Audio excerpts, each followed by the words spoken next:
Thank you very much. Really great to be here. Really enjoyed the whole week. So we're really going to talk about the economics of this in the broadest sense. I wrote this little paper last year, which is really just a work of journalism. I just wanted to remind people that they had actually tried a fat tax in Denmark. It hadn't worked out, and the reasons why it hadn't worked out. Previously, at another think tank, I wrote a paper called "The Wages of Syntaxes," which looks in more detail at the economic evidence of what happens with these kind of lifestyle taxes on tobacco, alcohol, various types of food, even black dancing in Texas, all sorts of different syntaxes. And that actually is called "The Wages of Syntaxes." That was republished, an American edition, by the Competitive Enterprise Institute. It's got a lot of American figures on there. So I just want to start by talking about the reasons given for putting taxes on, for example, fat or sugar, which is they are generally presented as being pigovian taxes. A pigovian tax is just a tax where you've got negative externalities from a product.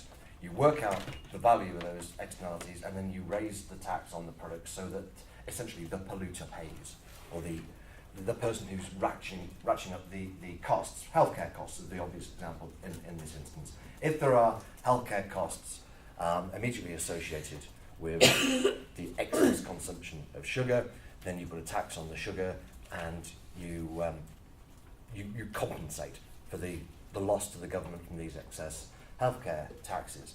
The aim of the pigovian tax is not in itself to deter purchase. It's just to make it economically efficient, so that people who are not consuming the product and not ratcheting up the costs aren't being forced to pay for those who are. So there's nothing wrong with doing that. It's a perfectly logical system, and it internalizes the costs. And you see it both with public health issues, but also with environmentalism. As I say, polluter pays. And you were probably familiar with very large figures that are associated with various bad habits, which are presented as being the external costs, and they are presented as being the justification for the syntax. However, they are some of the most misrepresented statistics you come across, and sometimes it's a journalist's fault, but very often actually it's the fault of the campaigner or the politician who's using the figure, because and also it's actually quite easy to get these costs muddled up. What you're actually talking about a lot of the time with these figures are what they call social costs, or their total cost. They include intangible benefits, lost productivity, things like this. They are not the direct costs to the government that's associated with the product. And all we're interested in, if we're going to put a tax on something, is what the cost is to the government, because it's the government's going to get the tax revenue. Okay? So, lost productivity, very often in these costs, whether it's to do with drinking, smoking, or obesity, lost productivity very often makes up a very large proportion of the total figure, sometimes more than 50%. Lost productivity is not an external cost in the sense that should concern government, because the lost productivity is split between the employer and the employee. So lost productivity can take two forms. It could take the form of absenteeism, particularly in the case of alcohol, but also in the case of anything that leads to ill health, because people are off sick more. And it seems certainly to be the case that both overweight and obese people take more time off work than healthy weight people, and they also go to the doctors more often. And so it seems reasonable to assume that there is some sort of lost productivity. How do you know that obese people, it makes sense intuitively that they take more time off, but how do we know that for a fact? It's in the Oxford Handbook of Obesity. I can't remember exactly what the reference is for that, but yeah, it's the case. And obese people take more time off than overweight people. Excuse me, before you go on, you said the Oxford Handbook of Obesity? Yes. Is that what it's called? Yeah. Okay. Yeah, it came out a year or two There are ago. actually several studies where they've documented that, in work sites and other sorts of things. So there are a few publications that actually show they have more time off, more worker comp, etc. So there is a financial loss there, the question is who's suffering it? Well, partly it's the employer, and partly it's the employee. Obese people also earn less on average than healthy weight people. So the thing to bear in mind is that loss of productivity for any reason in a company will internalize itself on the employee. If the employee is less productive for any reason, they will tend to be paid less, they'll be overlooked for promotion, they may even be sacked. So there is a nexus between the employee and the employer, which actually already accounts for any sort of absenteeism or lost productivity or being poor at your job. It may not be perfect, but it does exist. And so actually the employee will bear the burden of that lost productivity more than anybody, because they're the ones who will not get the promotion, who will end up earning less. And again, as I say, the evidence does show that obese people do earn less. Just to reiterate the point again, even if it's the employee bearing some of that burden, the employee is not going to benefit from these kind of taxes. The money is going to go to the government. This might be an argument for later in Mm-hmm. the presentation, but isn't the fact that, let's say, that there's welfare or there's, lower wages for obese people, doesn't that then feed into the economy in a certain way? Yes. You can make the argument that the government is missing out because Of loss they of demand. receive less income tax from people being paid less. That does assume, however, that everybody would be paid more, and if the obese person is getting paid less, somebody else is getting that promotion and getting paid more. So I think you're right. I think there could be some sort of marginal effect on the government there. But not just income tax, but also purchasing into the economy, putting into the economy as well. Spending more from earning more. Sure. Yeah, well, that is true of any inactivity in the economy. But you could use the same argument to say that the tradition of taking Saturday and Sunday off is a cost to the government, or people retiring before the age of 65 is a cost to the government. In a way, it is, but that does assume that everybody sort of has an obligation to work the absolute maximum hours and to be as productive as possible. Otherwise, the government has to intervene. And there are various intangible costs that are often included in these studies, and as the name suggests, these are not actually financial costs at all. These are, at best, you can call these social costs. So, for example, it's quite common for governments to put a price on a year of life, or a quality-adjusted year of life. So, for the sake of argument, we say that a year of life is assumed to be worth $100,000. Then, if you look at the life years lost from drinking, smoking, or obesity, you will very quickly amass a considerable total as being the costs of whatever activity. But again, these are internal entirely to the person, and because the person is either he's dead in this instance, it's difficult to say that it's difficult to say that they're even internalized. I mean, they just don't exist. They're just hypothetically, if this person lived another 5 years, we value that for this person at $500,000. It's okay to do that, and there are reasons why government do that.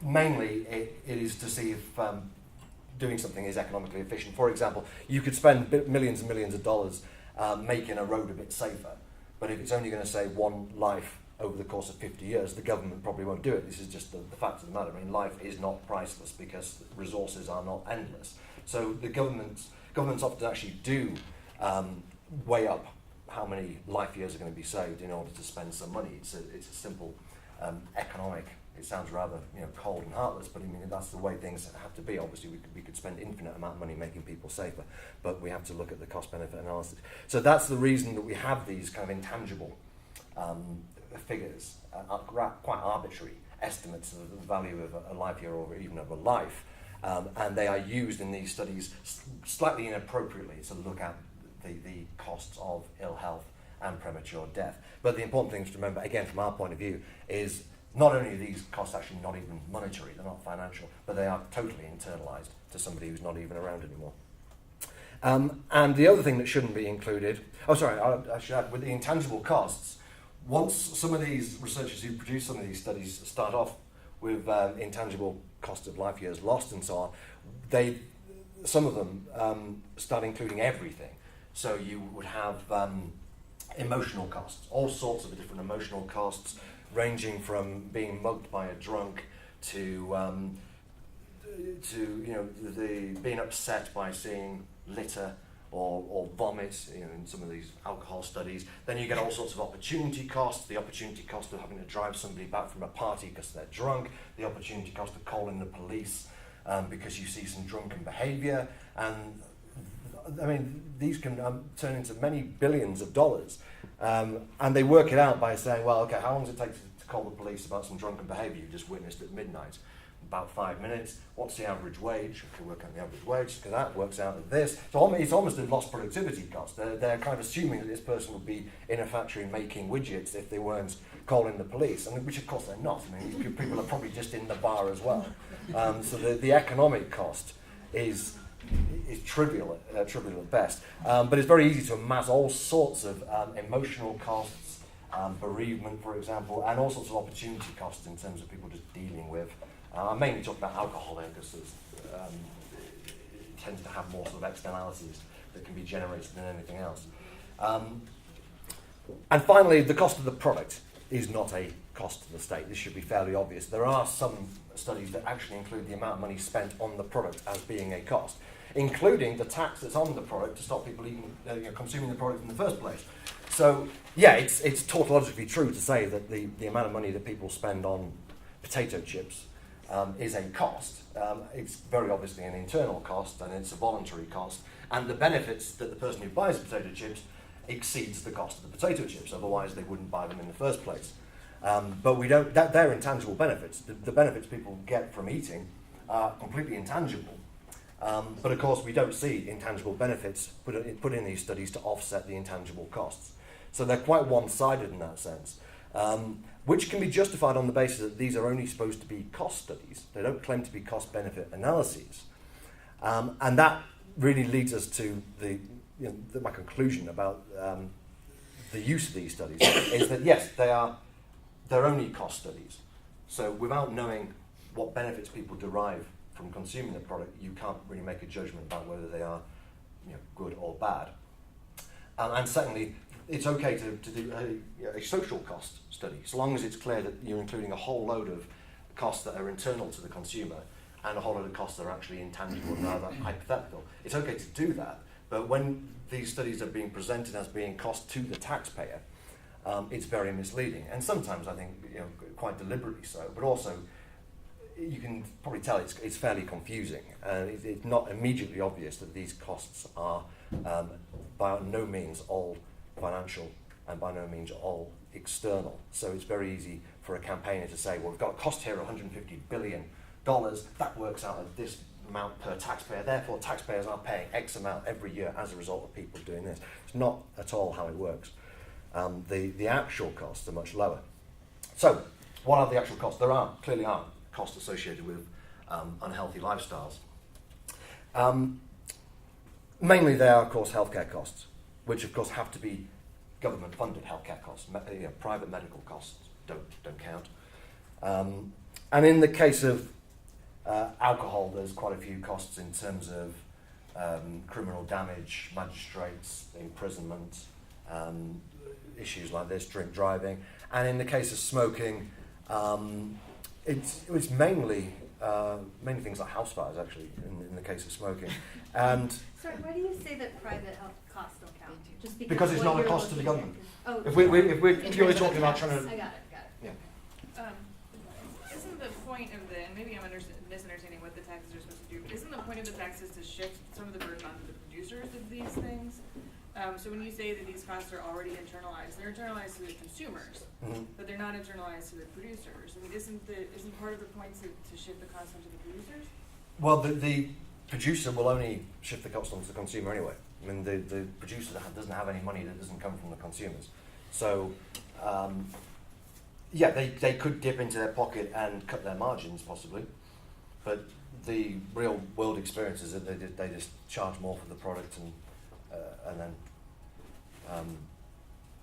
the consumer ultimately bears, but the producers don't have some extra pot of money that they're going to start shelling out. So ultimately, the consumer will always pay more money. And the tax directly goes on to the product. It's not like a corporation tax saying we're going to polluter pays, you pay this amount from your bank account. But even if they did that, it would only lead to the price increasing and the consumer ultimately paying.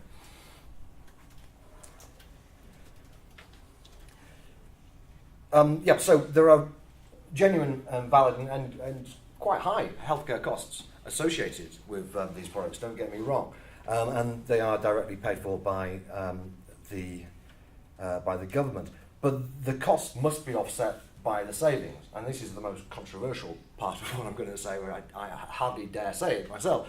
But if you're going to look at this as an economic issue and look at the excess costs from unhealthy lifestyles, if these unhealthy lifestyles shorten life expectancy, then you also need to look at what the savings might possibly be from people not living as long. And there are costs associated with an aging population, very severe costs. So if people are spending less time in old age, at which point they are not paying tax anymore generally, and they are taking from the system rather than putting in after the age of 65, then what are the savings there? And in the case of obesity, it's not 100% clear. In the case of smoking, it's actually very clear. It's even without any tax being on cigarettes, smoking would probably be cost saving, because the years of life that are lost are overwhelmingly lost after people have been economically productive and are net taxpayers. The diseases themselves tend to be shorter and more acute than general diseases of old age.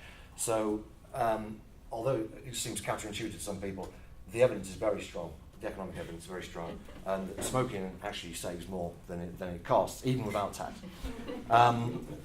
Drinking certainly does have negative externalities which exceed any possible benefits from people dying younger, partly because alcohol-related deaths tend to be younger age anyway when people are economically productive. So there is overwhelmingly a case for taxing alcohol from a pigovian point of view. I don't know about America. Certainly in Britain, the tax exceeds any putative cost you can get. And with obesity, the evidence, there isn't as much evidence. It seems to suggest that over the course of a lifetime, obese people actually pay less than healthy weight people. Or sorry, they cost less. But I have seen a study that says the opposite, and I'm quite prepared to say it's an open question.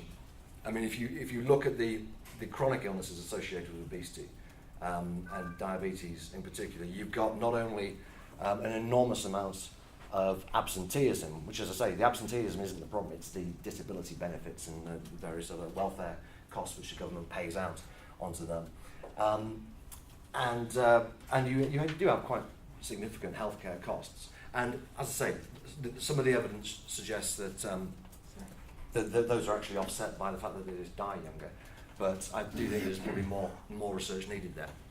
And anyway, we shall say for the sake of example that there are net costs, otherwise there's no point even talking about the rest of it. And of course I'm only talking purely from an economic point of view. If your position is that, whether these things cost or save the government money, that's not the point. We need to save people's lives, and you're looking at this period from a paternalistic point of view, then none of what I've said makes any difference at all. I'm only looking at it from an economic point of view because they're often presented as being economic solutions to economic problems. And the last thing to say is that if you're going to have a tax like this, it does have to actually successfully offset the costs. Otherwise, all you're doing is putting more of a cost on people. If your concern is genuinely that the taxpayer is being burdened by excess costs, it's rather perverse to raise taxes, right? I mean, because clearly that's going to, in itself, create an externality. And it's not just the obese who are going to pay for these kind of taxes. It's very difficult to tailor an obesity tax other than just weighing people and sort of doing a sort of income tax kind of system on people based on their weight, which would actually be much more logical than taxing everything else, because people would consider it to be rather demeaning, quite rightly. But the tax does need to offset it. So if you bring in a sugar tax, for example, and it raises $10 billion and reduces healthcare costs by $1 billion, it's very economically efficient. All you've done is increase the burden on taxpayers by £9 billion. So it does actually have to work. It has to have a significant effect on reducing the healthcare costs in the first place, which of course means reducing obesity and the diseases that are associated with it. So the theoretical basis for sin tax is very straightforward. It's simply based on the law of demand. Price goes up, consumption goes down. It's then based on a very simple biological principle, which is that reduce your calories, you have less obesity and fewer health problems associated with it. Very straightforward. And of course, it's been tried on a number of products, notably alcohol and tobacco, in the past. The extent to which it works depends on price elasticities. Price elasticities are probably many of you familiar with, but they are very straightforward as well. The price elasticity simply tells you how much consumption will be reduced by increasing price. And there are lots of different estimates of what a 1% price increase will do to demand for all sorts of different products. They are often actually all over the place to the point where they have really very little predictive power. In the case of soda, the price elasticity is somewhere in the area of 0.08. And all that means is that if you increase the price by 1%, you reduce the consumption by 0.8%. That's all it means. So if you increase the price by 10%, then you reduce consumption by 8%. That's all well and good. As I say, it really does depend on how much the product is to start with, what the income is of the people you're targeting. I'm sorry for interrupting. If you increase the price by 10%, you decrease the what by 8%? Consumption. Consumption. Okay. So you Thank you. Sorry. That's all. If you ever see a price elasticity, that's all it means. It's just showing you what would happen if the price goes up by 1%. They're all over the place, but they do give you a rough idea of how price-sensitive consumers are. So if it was more like this, then that would mean a 1% price increase reduces consumption by 2%. That would be elastic demand. People are much more price sensitive and will change. That's something you'd associate more with a luxury product. Essentials tend to have much more inelastic demand. And food itself, of course, has a totally inelastic demand.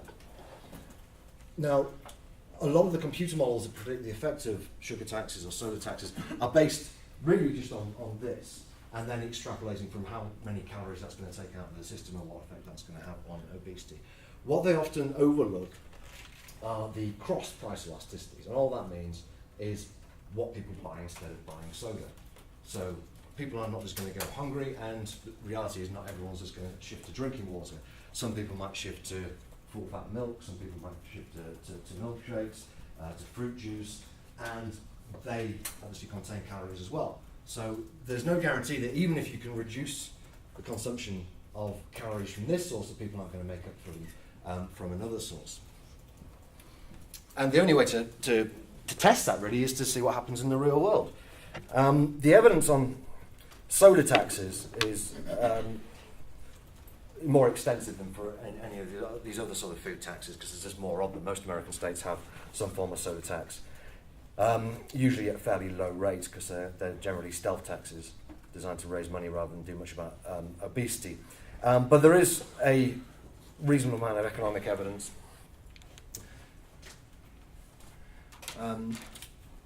Fletcher and his colleagues have looked at this quite a bit in the United States. And what they see really is substitution effects, people shifting from one drink to another drink, and that drink is not necessarily any less calorific than what they were drinking before. Substitution effects are kind of overlooked. Like I say, they ignore the cross-price elasticities, which are the most basic substitution effects, switching from one drink to another. But there are, of course, all sorts of other unintended consequences that you can perhaps expect. If you increase the price of something artificially with tax, you might see black market activity. You do see that to some extent with alcohol and tobacco. Realistically, I think with the kind of food and drink taxes people are proposing, I don't think people will quite be resorting to that yet. You could get home production, and again with alcohol taxes in Scandinavia, you have quite a lot of home production of alcohol. With food, you could do that. People start baking themselves a bit more.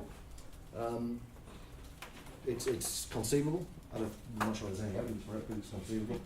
More likely than that, they just downgrade to more budget products, or they start shopping in budget stores. That's much more likely. You can buy, in the case of soda, the price difference between a premium brand and a budget brand is so enormous that you can very easily downgrade to a cheaper drink and actually end up saving money from the whole thing without saving any calories at all. So there are substitution effects, and that's really what's been found. The Fletcher study here, soft drink taxes do not appear to have countered the rise in obesity prevalence because any reduction in soft drink consumption has been offset by consumption of other calories. The other calories mainly from drink, but not necessarily. People might, for some reason, choose to buy food instead while drinking water.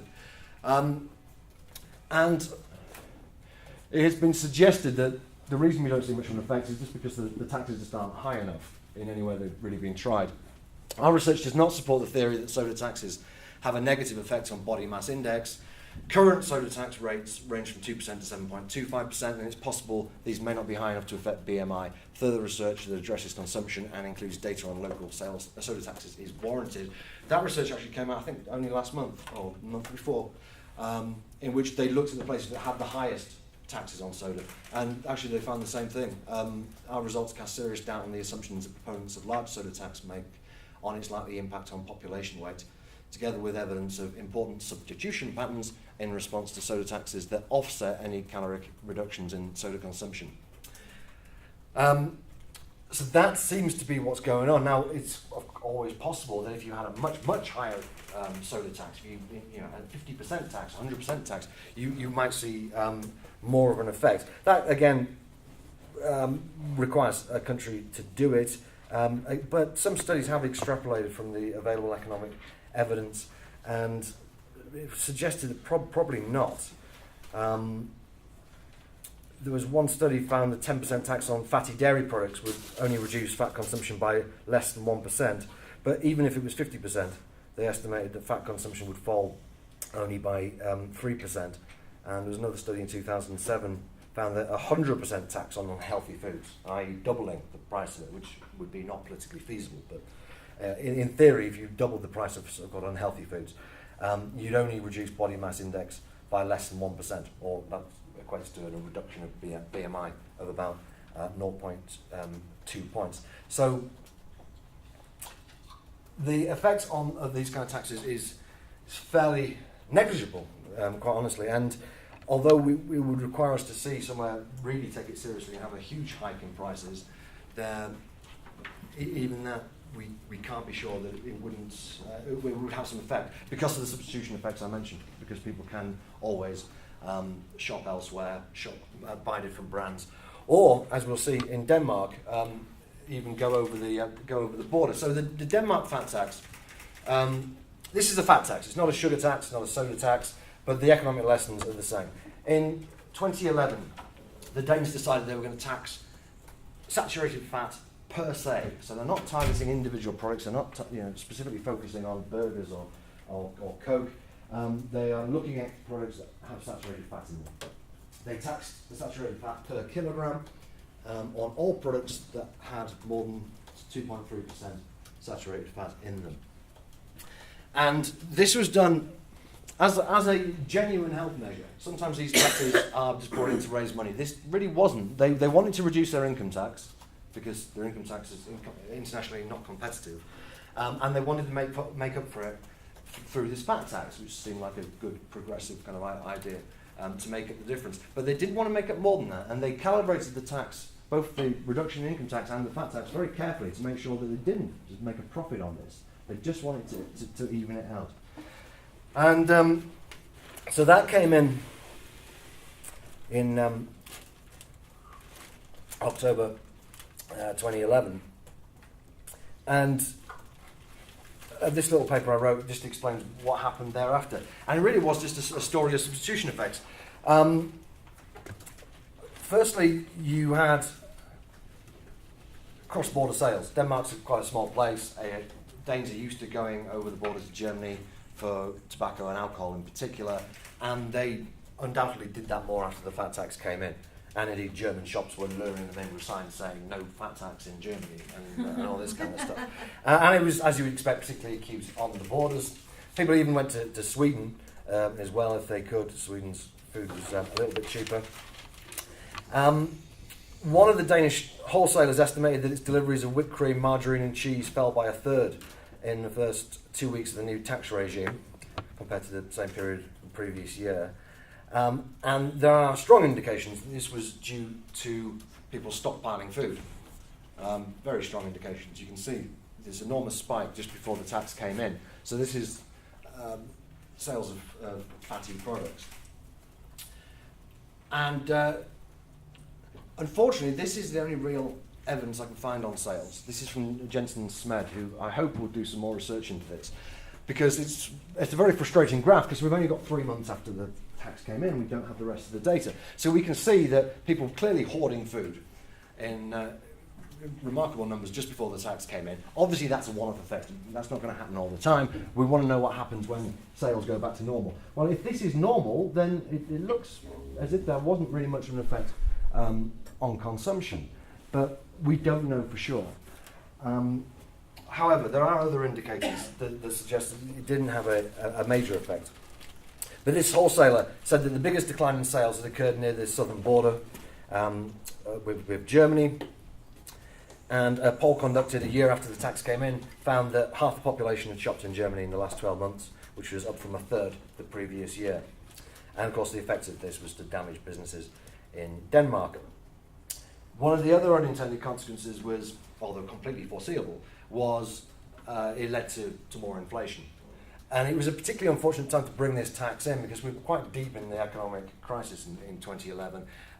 People's standard of living and people's wages in real terms were going down, and yet after the VAT tax came in, inflation hit nearly 5%. So it became a genuine problem, a big talking point in Denmark, that not only was this affecting people's living standards, people's living costs, but it was particularly regressive. It was hitting the poorest people hardest, as any kind of indirect tax like this will tend to do. So within a few months of the tax coming in, you had the left-wing political parties, which had, like nearly all the other parties, had voted for the VAT tax, started to go off it, and there were concerns raised about the effects on the population in general, a very difficult economic time, particularly on the poor. And this is, as I say, this is universally true of any indirect tax. I mean, indirect taxes, unless they're on Ferraris or something, are always going to hit the poor harder than the rich. One of the other unintended consequences was price gouging, which is not actually a phrase we use in Britain, but I like it. And this kind of shows, well, sort of almost what I was mentioning before, that businesses didn't absorb the costs. Businesses actually put their price up by more than they needed to. Some of the supermarkets absorbed them more than the discount stores. The discount stores put their prices up quite a bit above the actual rate of tax, and yet people still shopped at discount stores because they remained cheaper than the supermarkets. So they still had the competitive advantage, and they took advantage. Obviously took advantage of their competitive advantage. You can see the difference. You've got the supermarkets are in green, the discount stores are in red, so the prices went up more. Things like butter were obviously particularly hard hit by this. Anything that was just dense energy, cooking oils and butters, went up very significantly. So this obviously further added to the negative economic effects on consumers. In addition, there was an administrative burden from the VAT tax. If you just try and imagine how many products have a relatively small amount of saturated fat in them, which is all you needed to do to be taxed. Thousands and thousands of different products. And they all had to be individually evaluated to work out what the tax should be on them. It was immensely bureaucratic system. Then consider you've got importers. I mean, Denmark's a small country, they import a lot of food. All these foreign countries have to abide by these rules as well. So it was estimated that at least 10% of all the money raised from this essentially went as a deadweight loss just on the bureaucracy and the administration of processing the tax. So it wasn't a very economically efficient tax. It should be said that that would be different if you just taxed soda or if you just taxed butter or something like that. They happened to do it in a way that was particularly bureaucratic. But you would get the same problem if you tax sugar, because again, you'd have to evaluate every single product and the constantly changing product lines and your imports as well. So a number of unintended consequences there, some of them foreseeable, some of them less so. You basically had substitution effects, people seeking out cheaper products by moving more to the discount stores, by shopping over the border to Germany, and some evidence suggests that people were also downgrading to cheaper items. There did seem to be a move from butter to margarine, which could be good from a public health point of view, but it's still quite trivial. I think I thought a decline of about 7% in butter sales and about the same increase in margarine sales. So not a huge difference in consumption. And surveys showed that the overwhelming majority, about 80% of Danes, said they hadn't changed their shopping habits whatsoever as a result of the tax. Trans fat and saturated fat in the tax? I think trans fats might already be banned in Denmark. I'm not 100% sure. I've got a feeling that I think they're already banned.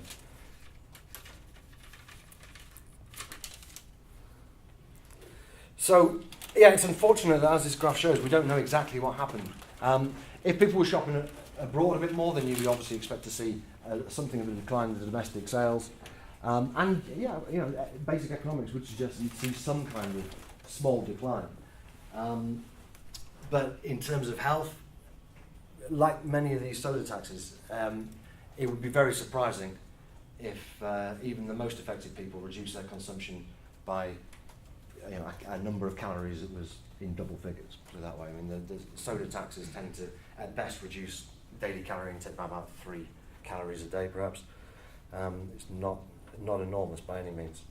And so the political outcome of this sort of perfect storm of problems, you had the trade unions were against it, businesses were obviously against it, but consumers were also against it, and the newspapers were against it. The tax came in with 90% of the parliament voting for it, and a year later it was rejected by 90% of the parliament. The public opinion had changed very, very quickly in Denmark in that time. And interestingly, and this is perhaps the most intriguing piece of information, the government had modelled, had estimated based on a model that they were going to generate a billion krona from it, which is, I think, about $70 million, somewhere in that kind of area. Not an enormous amount, but there's only 5 million people in Denmark.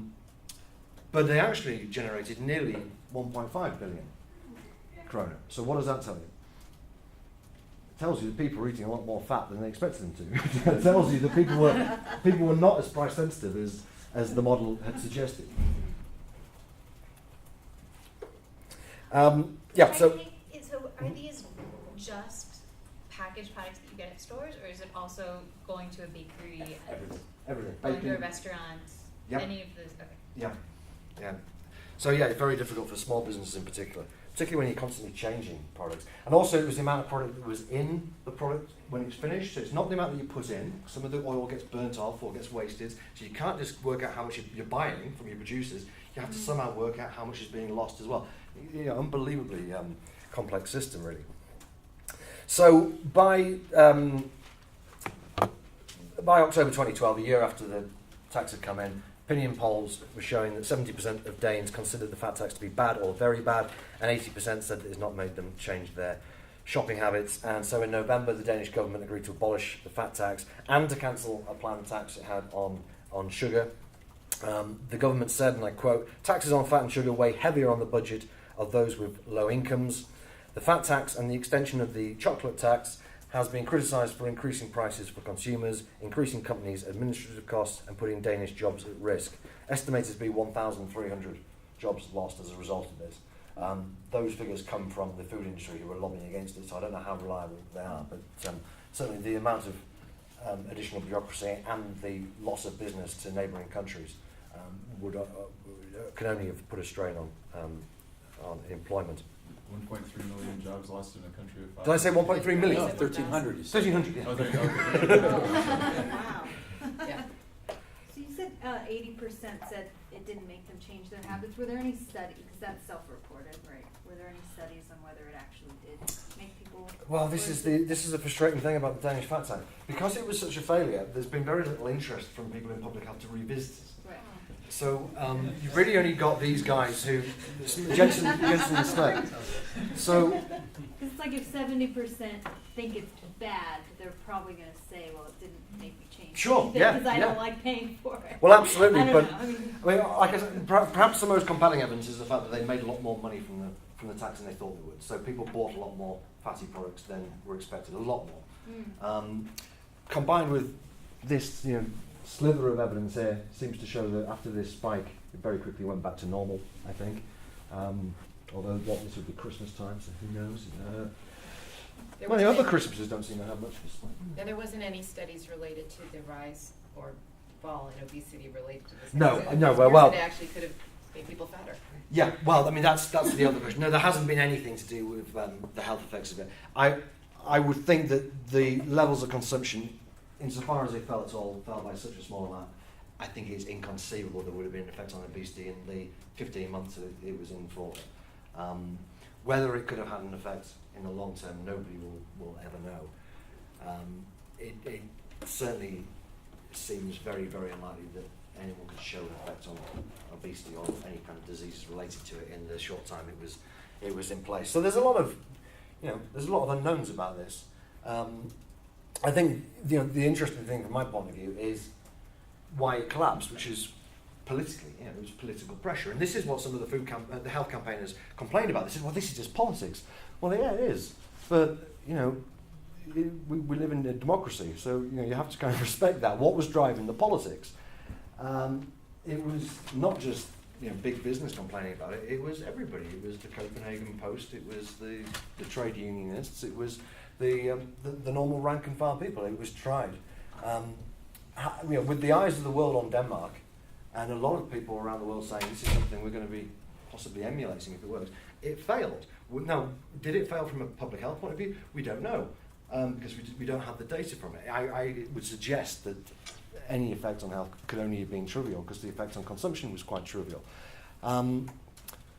But it's a question of trade-offs. The politicians have to get re-elected. This is what one of the journalists said actually after the thing was ditched. He said, doctors aren't happy about this, but doctors don't have to get re-elected. In the real world, politicians respond to how the public feels about these policies, and how these policies are affecting people's pockets. So yeah, of course it's about politics. But behind the politics, there are a lot of legitimate concerns about these kind of taxes. And you could only justify keeping it in, despite the fact that the majority of Danes hated it, and it was increasing the cost of living, and it was leading to greater inflation, and people were shopping overseas. You could only think that was a reasonable trade-off if you don't accept the trade-off at all. If you only look at this purely from the health point of view and say, well, if it cuts the number of calories people eat by 7 a day or something, all right, that might not be much, but it's better than nothing, and it might have some impact. But that's a very tunnel-visioned way of looking at it, and this is really, I guess, my conclusion, is that in the real world, you have to look at trade-offs. There are costs as well as benefits. If you only look at a computer model and estimate that by putting up the price you're going to reduce consumption, then you can reasonably extrapolate from that reducing consumption is going to have some effect on health. It might not be very big, but it's bound to be positive. An increase in price can only reduce consumption based on standard economics. No controversy about that at all. There's nothing special about the law of demand. It's the most basic economic concept out there, possibly. So yeah, if you increase price, it's reasonable to expect reduction in consumption, and if the consumption is of high energy products, it's reasonable to assume a reduction in calories. But the computer model can only ever show a benefit. It's not evidence-based policy just saying that we expect a price rise to lead to less consumption. That's just basic economics. The policy can only be based on the costs and the benefits. And in Denmark, you saw the costs of the policy very clearly. We didn't see the benefits, probably because we didn't have long enough to, but also possibly because they were never going to show themselves. But there are trade-offs, and there are major costs that come from raising taxation. The kind of reductions they possibly saw in Denmark from butter sales, 5%, maybe 7%, utterly trivial compared to the basic nudging that you saw yesterday from Brian, when you're talking 3-figure increases in sales from just moving things around in shops and so on. So these are really very inefficient ways of trying to tackle a problem. Partly because they're very broad brush, they affect the entire population, and therefore the tax itself is an externality on the population. Denmark actually has quite a low rate of obesity, it's well below 20%. And it's not just those people who are eating the saturated fat. You might almost as well have just raise general sales tax, because virtually everybody is affected by taxes on basic nutrients like fat and sugar. But ultimately, yes, it is a political question. The fat tax was not as high as some people wanted it to be, and after it collapsed, various public health people said, oh, it would have worked if only we'd have made it a bigger tax, or if only we had taxed sugar instead of fat, because even then the shift between sort of saturated fat as the problem and sugar as being the problem was already taking place. The reality was that it just had so many knock-on effects. It probably would stay in place, so I should say finally, if it wasn't Denmark. Taxes of this kind of have been tried out all over the world. Hungary has a similar kind of tax, and they work as taxes to raise revenue. The government's bringing taxes to raise revenue. That's all there is to it. The Danish system was very unusual in that they had a specific purpose. They wanted to reduce income tax and they didn't want to lose overall revenue. When they ditched it, they calibrated it exactly so that the income tax went up a little bit to make up for the fat tax. There was no attempt to profiteer from this, if you like. They wanted to try out a tax on this to see if it had an effect on health, and within a year they decided that it really wasn't worth the trouble. So I'll leave it there if you've got any questions. Was the fat tax implemented long enough to measure any health or weight benefits? No. No. I mean, 1 year is not enough to measure anything really, particularly with something like obesity, where it's going to take a year to have any kind of effect. But also the obesity figures fluctuate a little bit year by year anyway. I don't think anyone was expecting, suddenly BMI to drop from 18 to 12 overnight. Why do you think that governments are making the shift from fat to sugar for taxes? Well, partly because that's the way the public health sort of consensus has moved. The evidence on saturated fat has obviously changed or been reinterpreted over the years, and the current campaign, particularly in Britain, where it's incredibly zealous, is against sugar. And people think quite rightly that sugar is a big source of calories. If you've got to start anywhere, then why not soda? I mean, if I was trying to lose weight, I think one of the first things I'd cut out would be soda. I don't really agree with the idea of empty calories as such, but it's clearly not. If you're going to consume calories, consume them from food rather than drink. Likewise, alcohol. So they're trying to focus now on a big source of calories. Saturated fat, of course, is a big source of calories as well. I don't really know exactly what's going on. It just seems to be a change in the general view of public health people, having now accepted that the saturated fat evidence didn't quite show what people thought it did in the first place. And it also doesn't do any harm that sodas are made by big corporations and seem to be easy targets for taxation. Recently, of course, you had people like Lustig move on to fruit juice, which people thought was kind of safe. It's like, well, we can still drink our smoothies and fruit juice, can't we? No, not according to him. Only if you eat your fruit does it do you any good. Not according to who, sorry. Huh? Not according to who? Robert Lustig. So fruit juice is now being sort of demonised in Britain. As, it shouldn't be as one of your 5 a day and all this kind of thing. Do you think there is an economic solution or economic approaches to solve the obesity problem? Excuse me. That could work. I don't think the taxing can work, because it's just not comparable to cigarette taxes, which is the comparison that's always made. Cigarettes were a single item, and the only substitutes really were nicotine patches, possibly smokeless tobacco, and now e-cigarettes. All of which you would probably be better off consuming. So the substitution effects are positive in a way. But you're targeting one direct product, and you want the people who consume it to stop completely. So it's dead simple. We tax this until you can't afford to buy it anymore, and then you'll quit. Now, nobody is suggesting that people should quit eating fat at all. Some people would say you should quit eating sugar completely, but they're on the fringes. Generally, the message is we want people to eat in moderation. And can tax help with that? Well, not really, not unless you tax everything. And if you tax everything, then you're making it a very regressive it's a very regressive policy. So there are all sorts of sources of calories, and if you tax one, you might push people onto the other one, or they might just continue buying it and making other sacrifices in the budget. You know, food is the single most important part of anyone's budget. They will sacrifice all sorts of other things before they start sacrificing on food, and particularly on the food that they like. It's very important to people, and people's demand for the food they really like is much more inelastic than is suggested by looking at the general elasticity for a population. So I don't think the tax can work. I don't really think the anti-tobacco blueprint, which is being kind of rolled out onto food, is going to work at all. Which it focuses on advertising and tax rates and warning labels, of course. In California, warning labels on things. I mean, warning labels, I don't really agree with, because I think it creates more confusion, really, because again, you're almost begging people to make substitution effects. If you just start putting warning labels just on fizzy drinks, people are going to assume everything else is okay. Right? So it's going to keep gorging themselves on something else. Information is great, and the kind of behavioural economics that Brian was talking about yesterday is great, and it comes without any real cost and lots of benefits.